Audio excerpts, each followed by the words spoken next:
Hey, good morning, everyone, and good afternoon to some of you out on the East Coast, and thank you for joining us today. We are going to talk about metrics and which metrics are the right metrics. I'm really glad that you're here. Today, we have with us Maria Martinez. Some of you may know Maria from work that we've done with her before and that she's joined us for other webinars in the past. And she contributes so much to this topic area. It's unbelievable. So I'm so excited to have her with us. I did want to just make note, all of you might be used to attending as a webinar. However, you can see that this is a meeting format this time around. And the reason we're doing that is because, especially with this topic, we're finding that there's just a lot of information that people also have some questions on. So while we are speaking, if there's anything that you have questions on, you want clarifications on, there's something that you want to share that you're doing at your organization, just please feel free to drop it in the chat or raise your hand, and we will have someone acknowledge that you've raised your hand and unmute you. So I would love for this to be an interactive presentation because I think everyone's going to get the most out of it that way. But if you want to sit back and relax and enjoy what we're sharing as well, that's terrific too. So I'm Christine Churchill, and I'm the founder and CEO of the Customer Service Institute of America. And as I mentioned, we are so excited to have Maria Martinez with us today. And Maria, can you give us a little bit of history about you and your background and what makes you so valuable to this particular topic today? You are too kind, Christine. Hi, everyone. My name is Maria Martinez, and I am a retired global business operations and customer experience leader. I've had experience in healthcare and technology and also manufacturing. I worked 18 years at Cigna Healthcare, leading membership administration and benefits. And I did an additional 20 years in the tech arena, leading global service teams at HP, Nokia, and at Microsoft. I also did 1 year as a development opportunity, leading a mobile device manufacturing for Nokia in the Amazon in Brazil. So that was one of those development things where you learn an awful lot pretty fast because you have to. I currently consult. I work very closely with Christine and CSIA, and I'm also involved in, multiple public service initiatives, heading up the Visiting Nurses Association boards, trustee at a local hospital, and some other things. So I have a nice balance right now where, I get the chance to work a little bit, relax a little bit, and also do community work. So that's a little bit about who I am. Terrific. Thank you, Maria. And we're very thrilled to have you here today. So again, for those of you who just joined, we are talking about which metrics are the right metrics. There's so much information and data out there that seems to be beyond customer experience being what everyone's got to focus on. The way people are trying to achieve that is through gathering data. And sometimes there's so much of it. Are we looking at the right things? What do we do with all the information once we have it? So these are some of the things that we're going to be talking about today that are of critical importance. And again, if you just joined us, this is a meeting format versus webinar, which just means that we'd love to have your participation. You are welcome to drop things in the chat, raise your hand. We'd love to unmute you if you want to share, ask questions, or maybe you're experiencing certain things at your organization that you would have some specific questions on. So let's just jump in. That's good. All right. So it is important to determine which metrics are the right metrics for your business and also for your customers' experience. So we really want to start with the end in mind. I know we hear that all the time, but that is very true in this case, right? We want to look at what are we trying to achieve with regard to our customer experience? And then from a business point of view, what is it that we are trying to achieve as a business? So do we want to be known as the customer experience experts around the globe?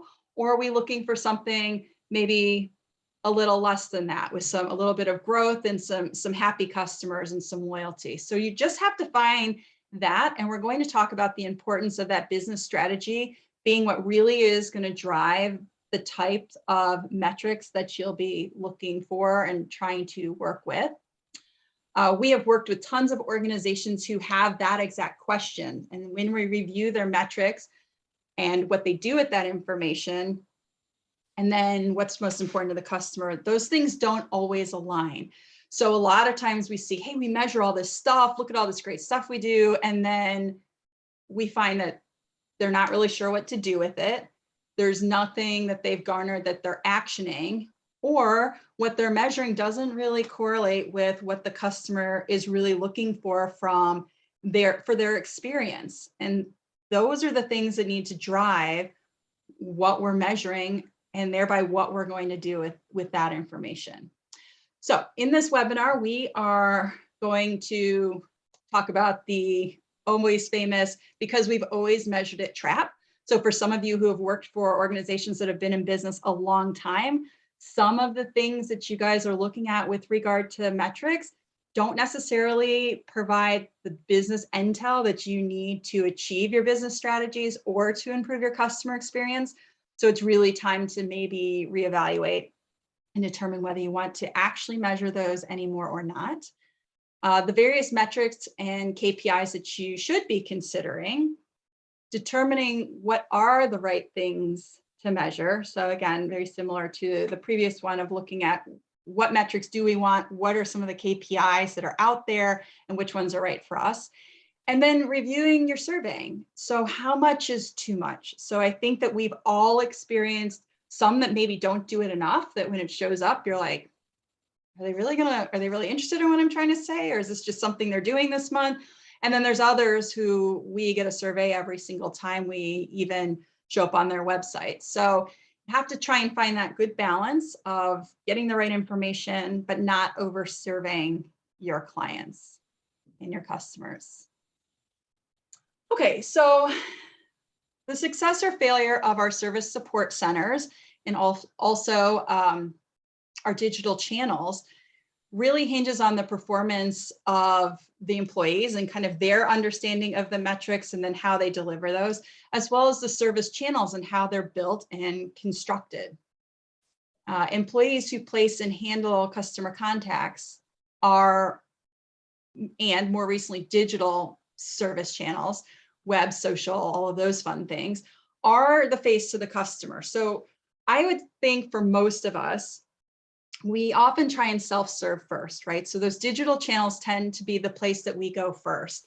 And from there, how easy it is for us to find the answer or contact with someone who can give us the answer really helps to determine that customer experience.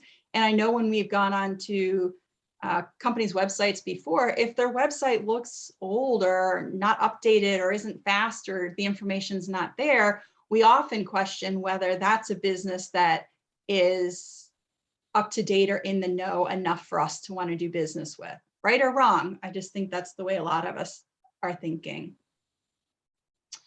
And then those responsible for giving first impressions, again, the website, but also the people and that are dealing with the complaints, handling those in a professional manner, and basically and generally making customers feel cared for and taken care of.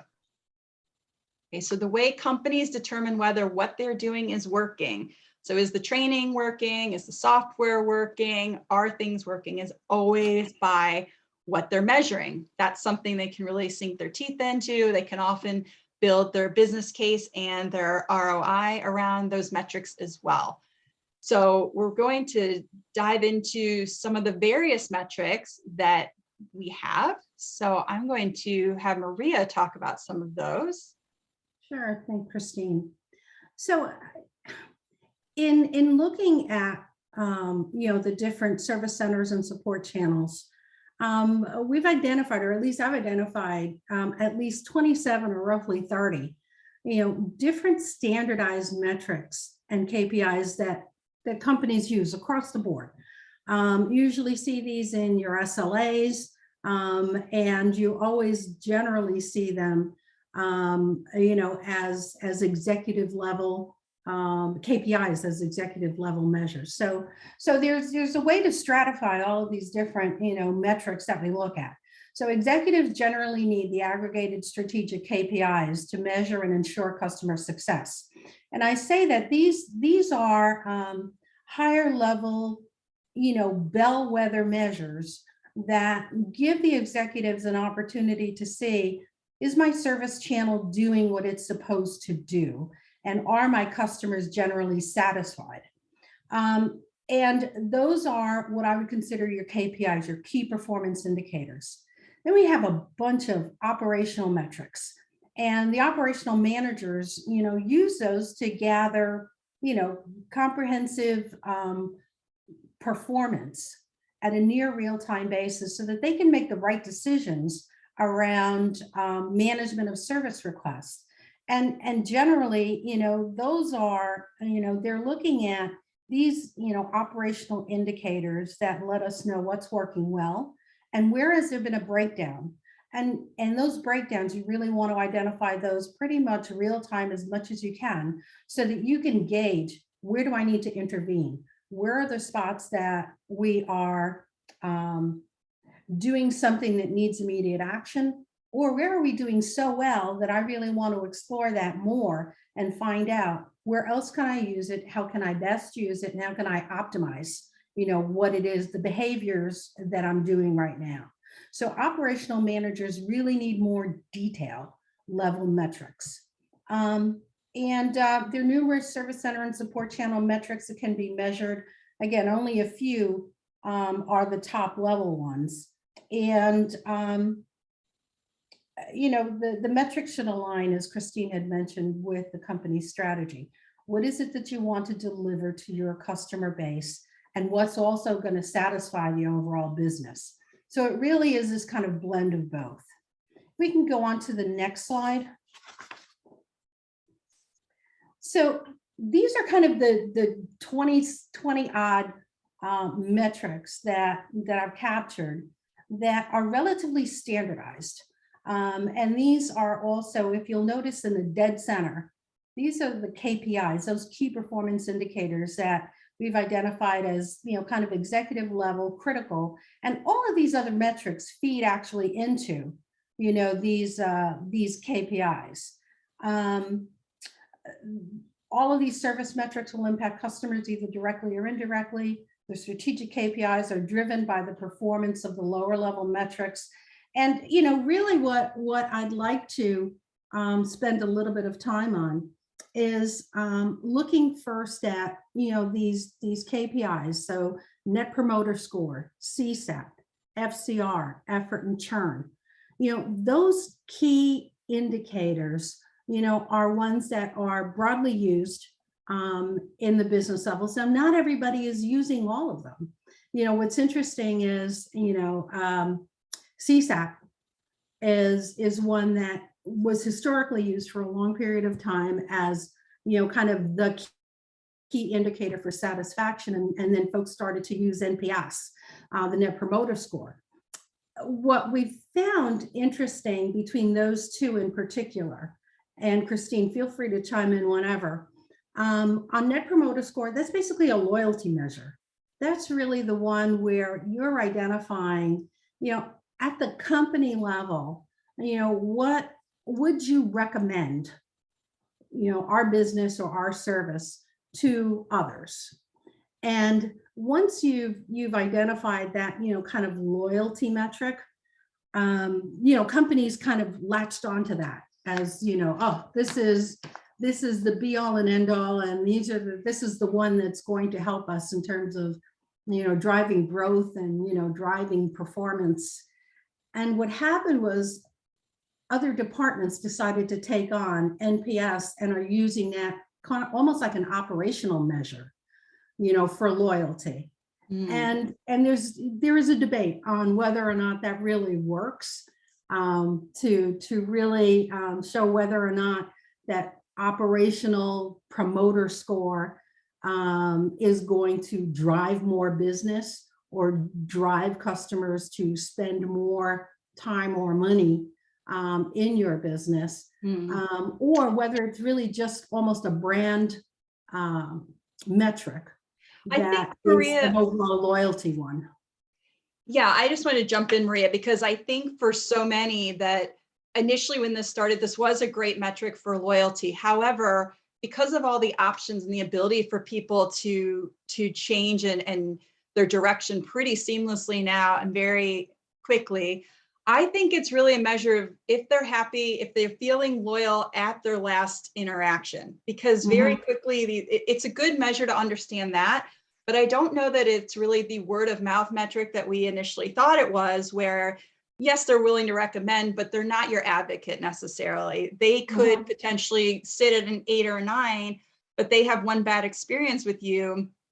Maybe they're not going to give you that chance. So I think like any metric, it's kind of like, just because we just got January, kind of like the scale, right? It's kind of an indicator of the direction you're going, but it's not the end all be all. Like that number doesn't necessarily show everything that's happening. What's interesting, I agree with you. The actually have NPS top level, top level executive measure, and they have it in their internal kind of message board, and they keep this tally like every 2 minutes of did NPS go up or down. And to me that's really kind of nutty, because it's not meant for that. So you will find that similar to strategies that evolve and change every few years, companies are always kind of looking at their strategy 3 to 5 year time frame, re-looking at it every year periodically, and then making their adjustments on their strategy. You should also be looking at our metrics in that same way. As the landscape changes, what are the things that we need to really think about or consider that need to be modified? I think for the core KPIs, these are pretty hardcore, and will not I don't think you'll see a dramatic amount of change in them being core metrics, because these are all they all contribute. Real Each focus. piece will contribute to understanding the rest of the other puzzle pieces, right? So they all can help to determine, because one might go up and another might drop significantly, and you'll understand that there's an issue, but that is why there's the importance of looking at all the things. That is correct. So I've talked a little bit about NPS, customer satisfaction, generally 5-point scale, although you'll see the 7 and 10-point scales. Folks generally look at that more at the more immediate experience. Tell me how satisfied you were with the experience versus, tell me about how loyal you're going to be or how you love this brand. And that's the NPS. Now, first contact resolution for me is near and dear to my heart. I absolutely love this metric because I think that's one of the key drivers of overall satisfaction. And it's really understanding the nuts and bolts of FCR, that will really help in terms of understanding, not only customer sat, but also how well your teams are working together or how good your information is to help resolve customer concerns. So that one to me is a sweet spot in that it certainly is an indicator of satisfaction, or it drives satisfaction. It's an efficiency measure. It's also a cost measure. So it almost hits, the 3 sweet spots if you can really understand that well. And there's many variations of, how to measure the FCR.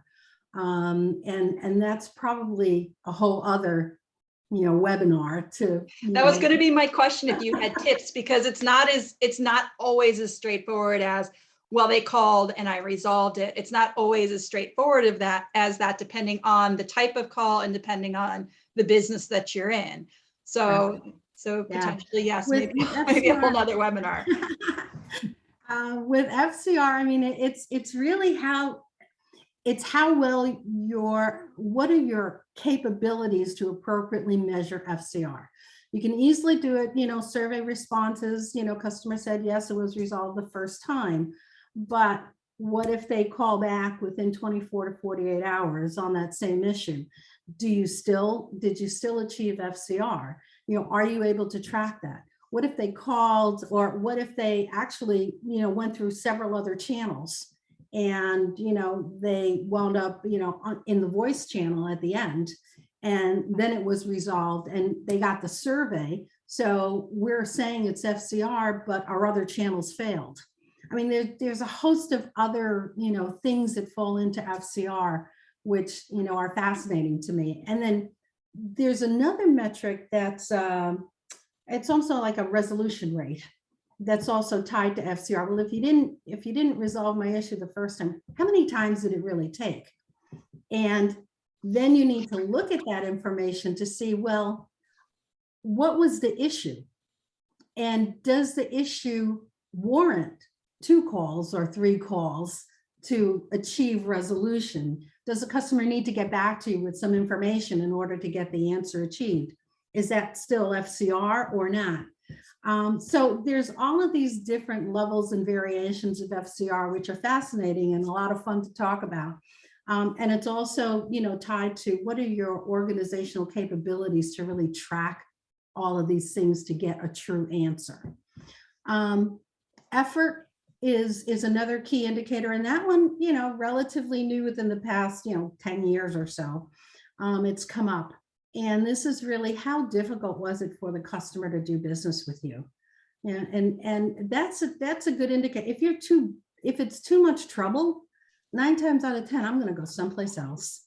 And if I didn't know about, that, then that is a problem. Oops, I think that was me. Sorry, okay, guys. And the last one is churn. Sometimes customers are so just annoyed that they're just, or not finding, what it is that they were looking for in your company, and they're just going to leave. So what's the defect rate? How many people just stop doing business, because of, a variety of different reasons? But we need to understand what that churn rate is. And, certainly businesses at the strategic level are always looking at churn, because, that's going to determine if they're losing loyalty, if they're losing a customer base in a specific segment. So that's an important, metric as well at the high levels.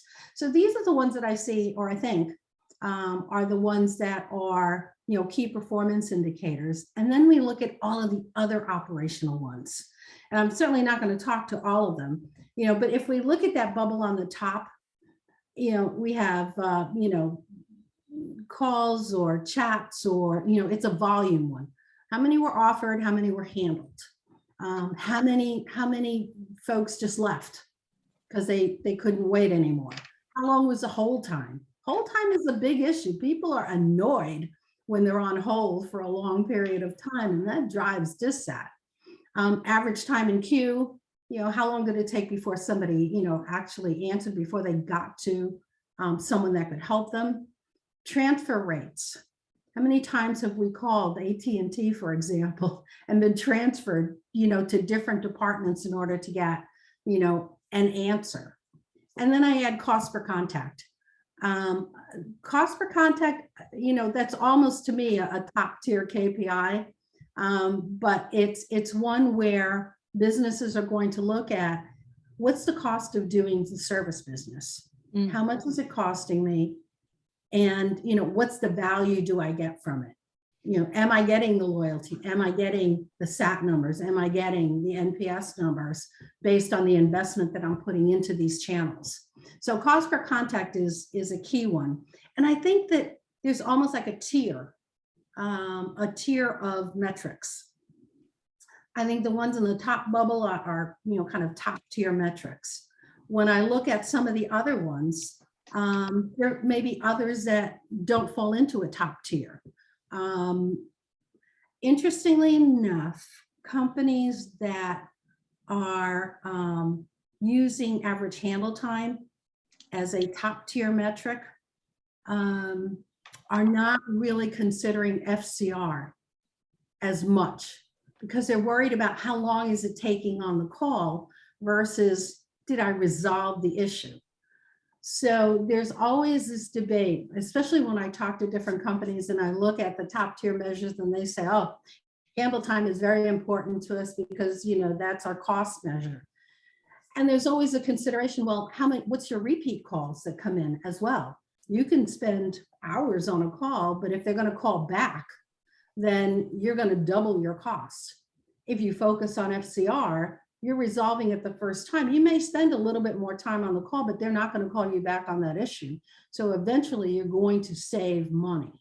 Yeah, and I think I'm just going to jump in, Maria, with this one, because this is one that I feel strongly about, because I think when you're looking at average handling time, exactly to your point, you're trying to do it quickly because they're trying to save money.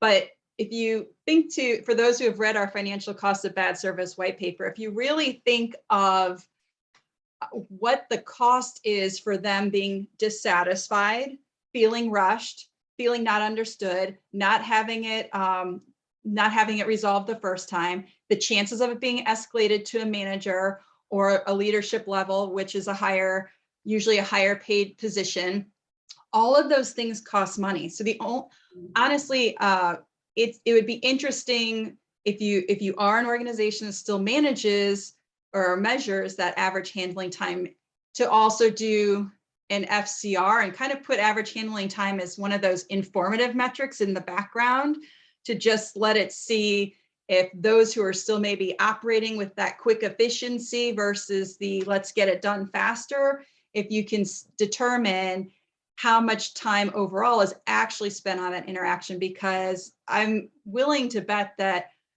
there's a better likelihood that you're going to be spending less time and have a much better customer experience if you just take the time to do it as efficiently as possible, with the knowledge and information of making sure you get it completed fully. Like, you've answered their question maybe, but like, what's the next thing? Like, think about as much as you can service the customer on that call with that question at that time, to reduce the likelihood that they are going to need to call back and or have that escalated. And I don't know what you think about that, Maria, but I always think that average handling time is a good background. I absolutely agree. Absolutely agree. What was interesting when I recently had a conversation with a company who has average speed to answer as a top line metric that executives look at.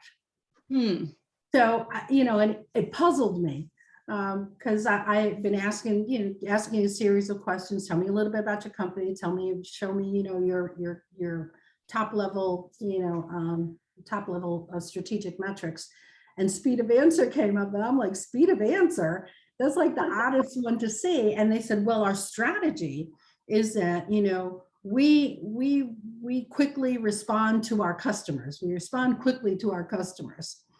And in the executive mind, it was, oh, I got to pick up the phone fast. So they've staffed up their organization to answer, customer, executive level calls, in 20 seconds or less. And I'm like, I understand how it ties to your strategy. And to me, it was one of those metrics that we've always done. So we're always going to keep it on our strategy. Yeah. But here was one that I at least was challenging. Help me understand the value add from a customer standpoint. If you, answer a call in 20 seconds or in 30 seconds, what does that really do from a customer perspective? And, what does it do from a cost perspective? And would it make more sense, or is your customer really wanting a speedy resolution versus someone to just, pick up the call quicker? So it was a great discussion. We spent like a half hour talking about, how valuable ASA was and how they've used it forever. And then it was like, well, gee, maybe it's not that, maybe it's not that big a deal. But your point's really valid though, Maria, in that there's so many things that we measure because we think it's the right thing to measure, but we don't actually know, because we don't know maybe why we're measuring it. And if we think we know why, is that actually the right metric to give us the information that we're looking for? And unless you really ask the question and determine what's the most important thing to the customer, you're not going to really know which metric is the right one. So we really continue to ask that why question all the time. Just because you have something in place doesn't mean it's the right something in place. It's something that always needs to be looked at and adjusted. Absolutely. And here's a novel thought. Ask your customer. What? Hey, is this really important to you? If you had to wait a little bit longer, would that really bother you if I answered your question and resolved your issue? Mhm. I mean, ask them, and maybe they say, no, I really want you to pick up the call as quickly as you can. You don't know. Maybe the nature of that business, 20 seconds is the breaking point.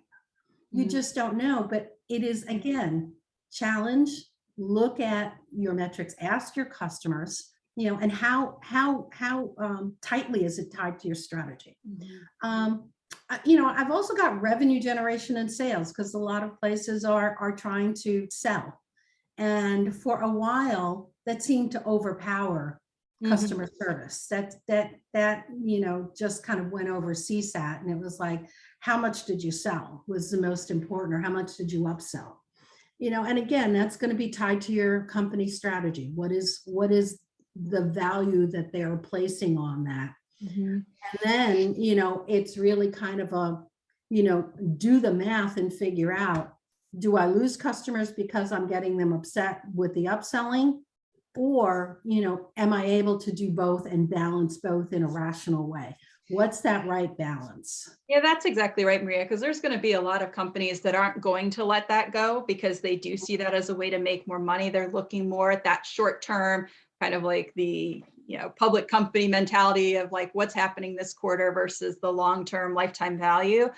Right. But, I think if the teams are actually trained in a way where instead of looking at upselling or revenue generation, it's really about considering where the customer is in their customer life cycle with you, what the various segments are, and see how maybe something else that you have to offer could actually enhance their experience with you. Otherwise, don't offer it. So, and that's really that fine balance to walk, and why we really want people in that those customer support roles with a seat at the table to kind of explain, hey, we can do both here, and here are some of the ways that we can do it.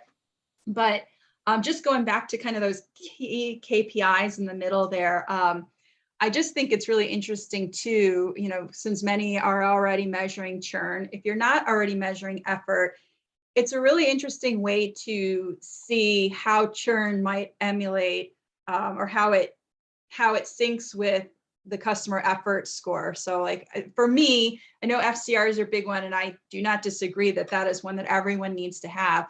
But I also think effort is too. And that could be because I'm just really cautious with my time. And so for me, if there's a lot of effort and I can't get through it without being able to check it off my list like that day, I'm a little frustrated. And potentially those effort scores could also show in churn. And it's interesting to watch that because sometimes we don't always know why customers leave. That's one of those things that if you do know, you are getting a gift for that because now you can make some changes. But always trying to look at those CSAT scores and effort along with that churn and how they go hand in hand. The only two other things that I just want to have in device and social, because those are metrics that companies tend to have different metrics for the in web and in device. You're always going to have some measure for satisfaction. It's always going to be there. How happy are you with the experience? What's the participation rate? Participation rate is one on the social side that folks are measuring to see how active, how vibrant, how good is it? And there's always going to be an overall, kind of, oh, that's a good gauge, for how satisfied folks are. And also with web and in device, Clicks to resolution is something that, companies are measuring, but they're also measuring, satisfaction with the content. Did you get the answer that you were looking for? Was this article, the right one, that solved your problem? So they're all looking for ways to measure, how good am I doing? Am I hitting the right mark, or do I need to do something differently? And to the extent that the customers are willing to tell folks in more detail, I really hated this because, those are always, amazing, jewels that companies just absolutely love to look for. I think overall, what you measure is going to be tied to what's important to the company. And I think we always need to make sure that it's also, is it hitting the mark for the customers? And if it's not, there's feedback that we all have that we get directly from customers that can change, the things that we measure, based on what we're hearing from customers. So it's important for us to be vocal. It's important for us to really understand the feedback that we're getting from the customers or the trends that we're learning, and be able to make sure that we vocalize that, and we can get that validated through focus groups or anything within the company that will help us validate. And then let's start to measure the right things for our business. And it's going to be different for different businesses, but it's again tied to strategy.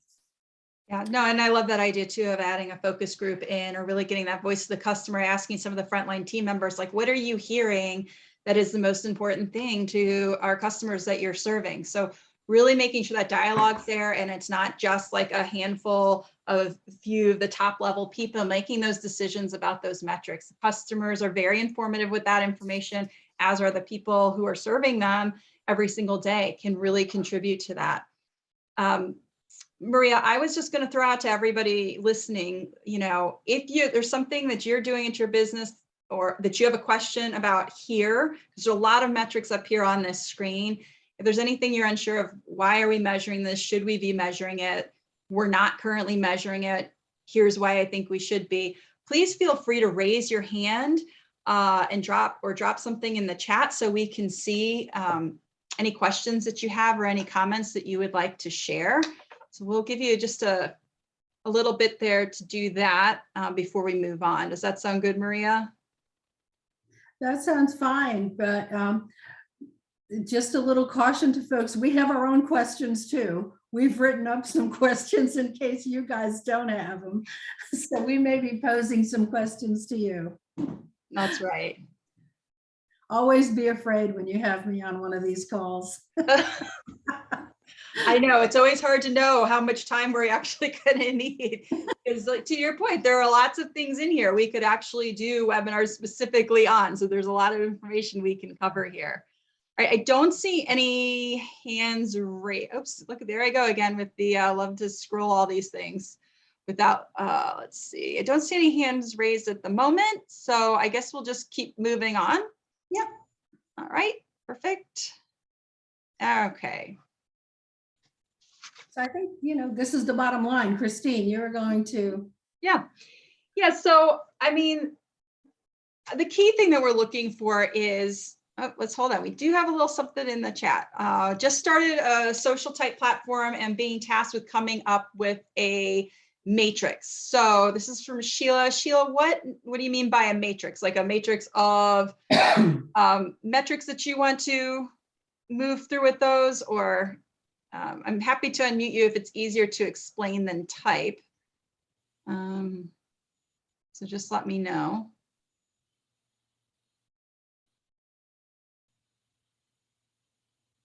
Okay. Can we unmute her? I asked her to, I did ask to unmute, but okay,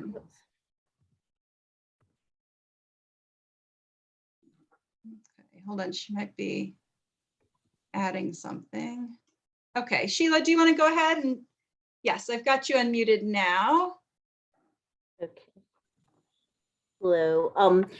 So yes, we're about to start a platform, and it's for integrators to meet and basically show their wares. Like they put their things out and socialize with people with like interests, and they can post and do education and do a whole bunch of things on this platform.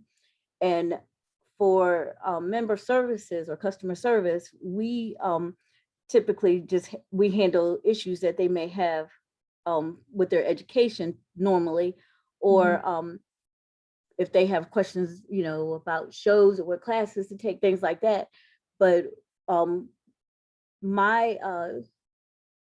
report to the CGO.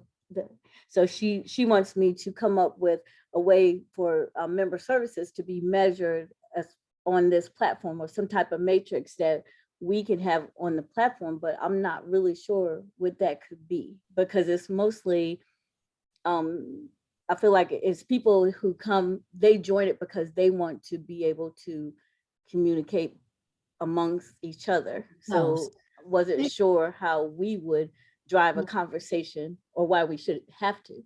So I'm confused about what. That's a good question. Why should you have to? If the design is really more peer-to-peer forum, which is what I think I'm hearing, Right. where folks that want to come in, they want to talk to other folks who are doing a similar activity or similar type of work, and they're wanting to share, here's what I did, what do you think, does this work for you? And it's more of an internal forum. Then Right. I think the only kind of measure is, if there's a way that you could gauge how much activity is actually taking place, how are peer-to-peer interactions going, or if they're posing questions and nobody answers, Right. does member services need to jump in, and how many times do they need to jump in? So that was one of the things the only thing actually that I was thinking is, because they are going to have something like that, but it could be anyone who's on the platform who could answer those questions. Right. And it So should not, be. yeah. It should be the platform that answers the questions. So then that would mean that we would have to have someone who's constantly monitoring. Absolutely. For when no one answers. But there should be monitors for any of the social sites. You really want to monitor both the activity and the types of issues, because you're going to glean a lot of information on what are people working on, what's important to them, what are the hot issues, what are resolved issues. So there's going to be a host of things that you're going to learn, and it needs to be monitored. Now, right. So I think that my concern is we have a person who is actually going to be in charge of monitoring this platform, as far as those type of matrix, or like the amount of activity and things like that. So there's already that person, and then there's, I think, 4 categories where the member can contact us, either technical, customer service related, or some issues like that. And so we have one that's coming straight to us, which is anything customer service related. So if we already have a person who's monitoring it, I just don't know where member services would fit in, or what type of matrix we would have. The only matrix that I can think of is a relationship between how much is being, driven into member services versus could be managed on the platform. And that's kind of at least the preliminary matrix that you'd want to have. And also understanding what types of issues are you needing to resolve, because folks are frustrated on the forum. And you're always going to see, especially if you're just starting, you're going to see a level of frustration on that forum, for a period of a while, a few months at least, until people get the hang of responding, because folks are thinking it's like email. Oh, I posted a question, so I should get an answer back soon. And that's not the way it works on a forum. It may take a while until you build up a whole level of active users on that site. So while I understand managements want to rationalize and at some point put a cost to what's the best way of, how can I maximize this social forum? It's going to take a few months, and initially it's baby steps. It's what's the relationship, what's being transferred over. Should it be transferred over? Are there ways that we can mitigate some of that member services, one-to-one time versus, it really being an issue that needs to be handled by member services and not the forum. So again, I think it's baby steps, but I think you're on the right path in terms of at least monitoring the interactions that are coming back and forth.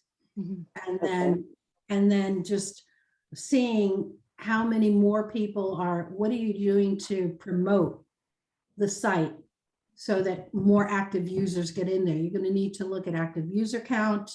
You're going to need to look at, how many responses are the users actually doing amongst themselves, and then what gets escalated to you.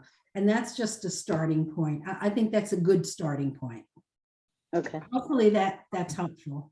Yeah, and I think almost looking at it, if the company can look at it more like a voice of the customer, kind of a marketing initiative as well, it's really going to show where there are gaps in maybe onboarding some of those members, or in some of the collateral that they do receive from you guys, where maybe there's gaps in information.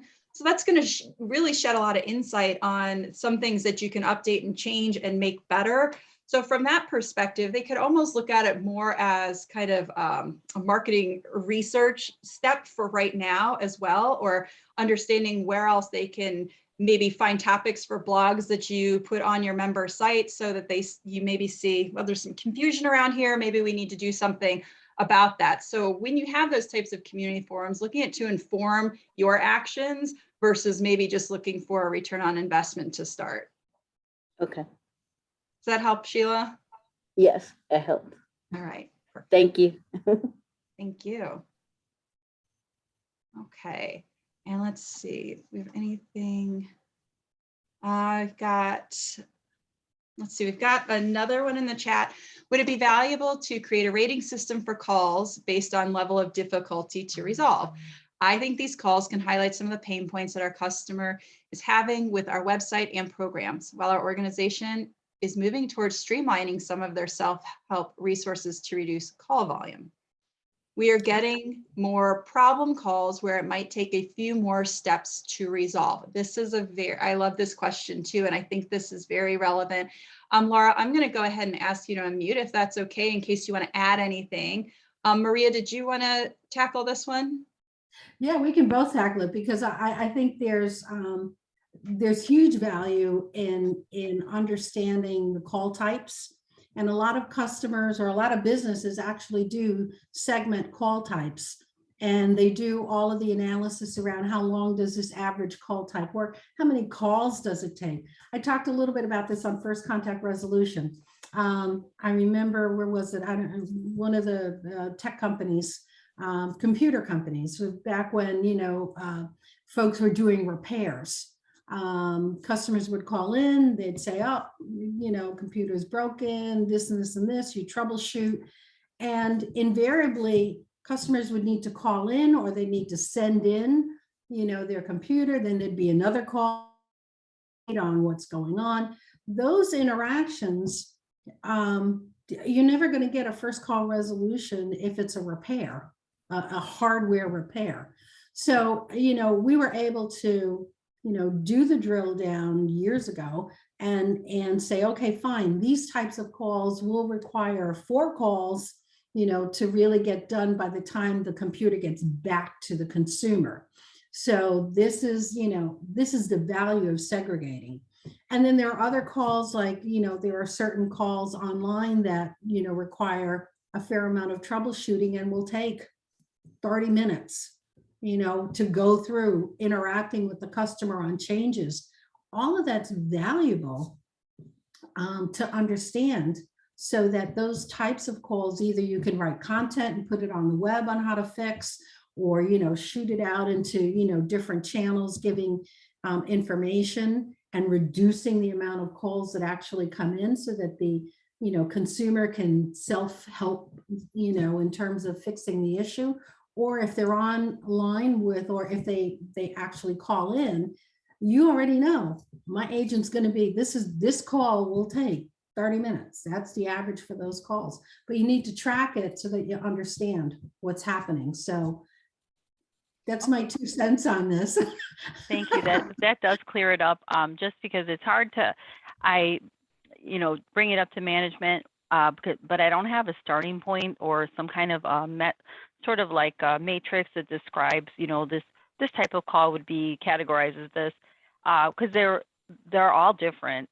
We have so many different programs, and I just wanted to, if you have a resource that shows some kind of a naming system or a categorization system, just a nice starting point so that I could present it to my manager.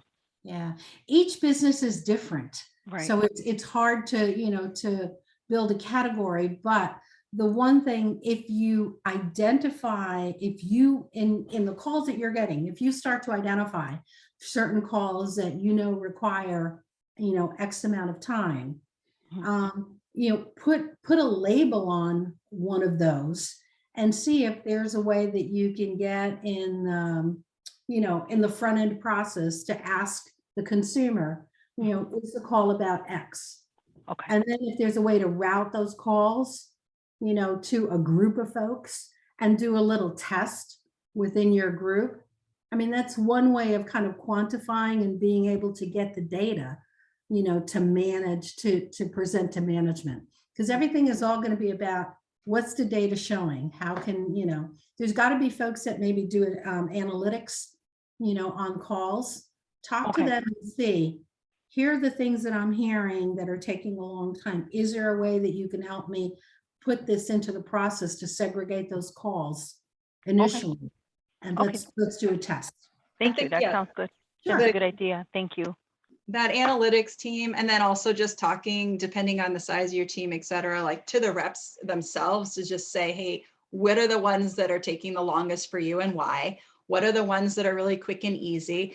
Even getting the information on the quick and easy ones, just because everybody is kind of becoming that super agent now because of the ability for most people to self-serve online. Those quick and easy ones are, of course, the ones we're going to want to keep moving over there. So as things become quicker and easier, it's always good to have your reps, your agents, like informing this process as well, so that they really can be used for the resource that they are, which is that highly skilled knowledge. And then they'll be able to also tell you the amount of time approximately that some of those calls will take, in addition to those doing those call analytics.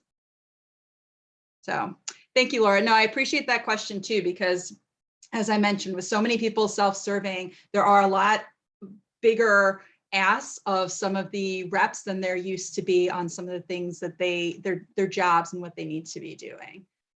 Very true. All right, perfect.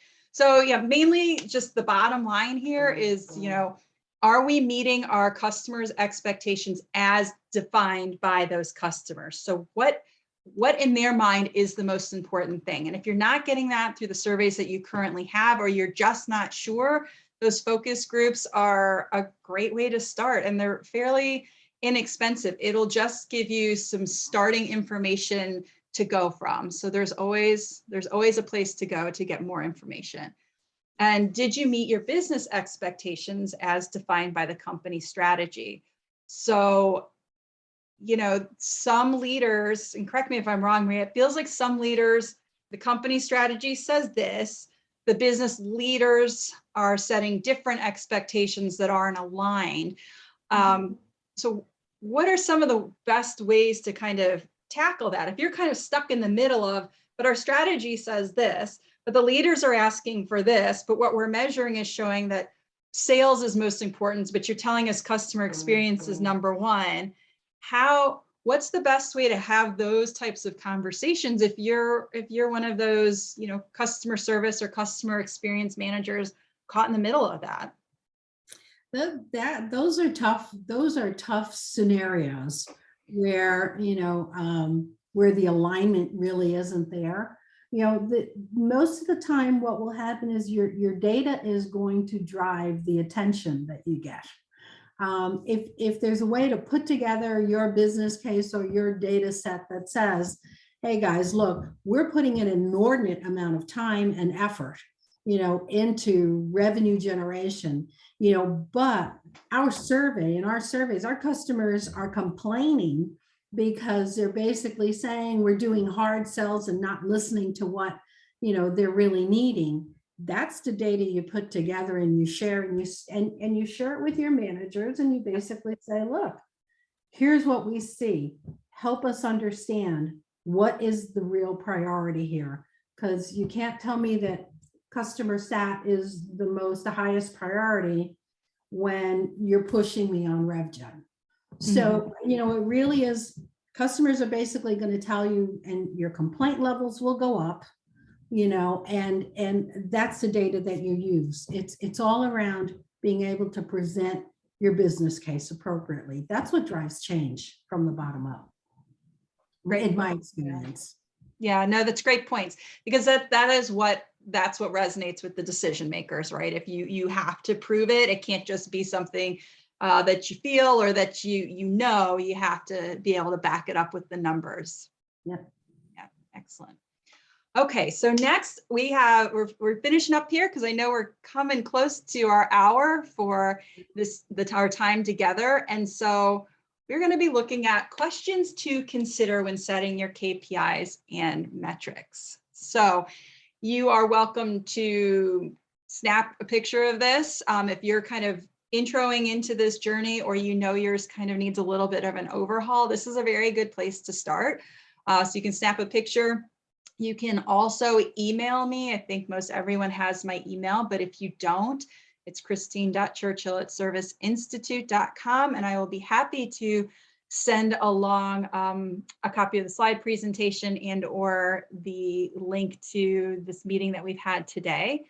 But Maria, are there any of these, just because I know we're running close on time here, what are the ones that bubble to the top for you is like, this is the question that we need to start with in order for us to determine if what we're doing is the right thing? There's not one good one, because they're all pretty good questions. This is really, what's your company strategy and how do your customer service metrics tie in? Look at your strategy. That to me is the key one. And then look at your underlying metrics, which are important and why. Does your customer believe you does your customer feel that these are the most important things to them? And then balance that. So, I mean, they're all good ones to take a look at. And, really, if you have a few minutes, read through them and, start to ask yourself, how does this work for me? What does this mean for me? And what does this mean for the business? And what does this mean, for our customers? Because at the end of the day, customer success is really what you're trying to drive.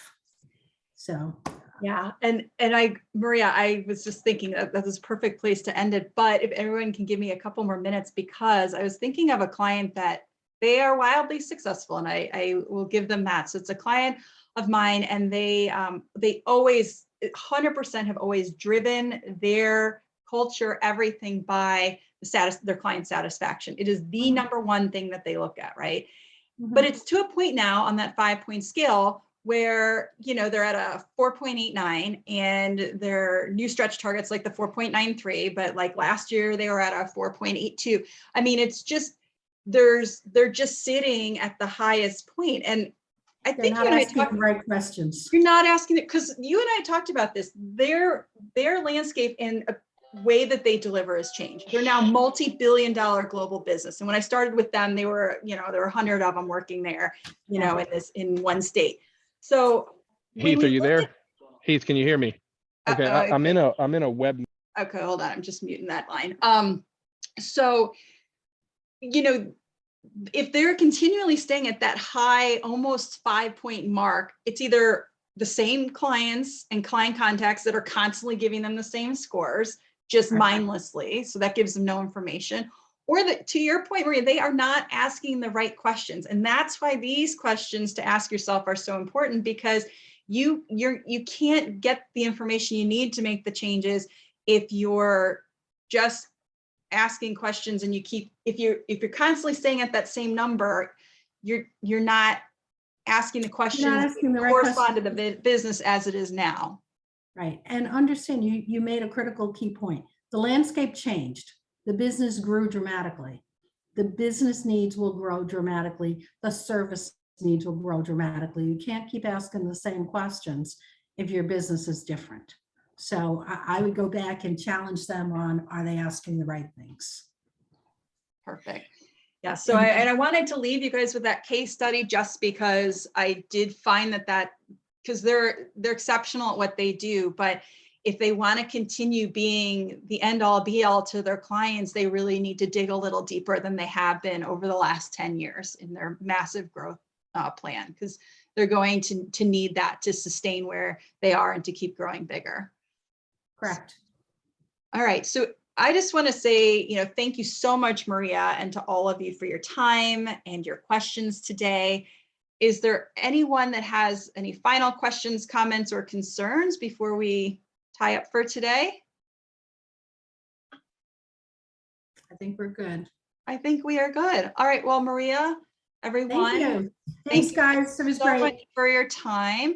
And yep, just let me know if anybody's interested in the recording. Thank you. Thanks. Bye. Bye.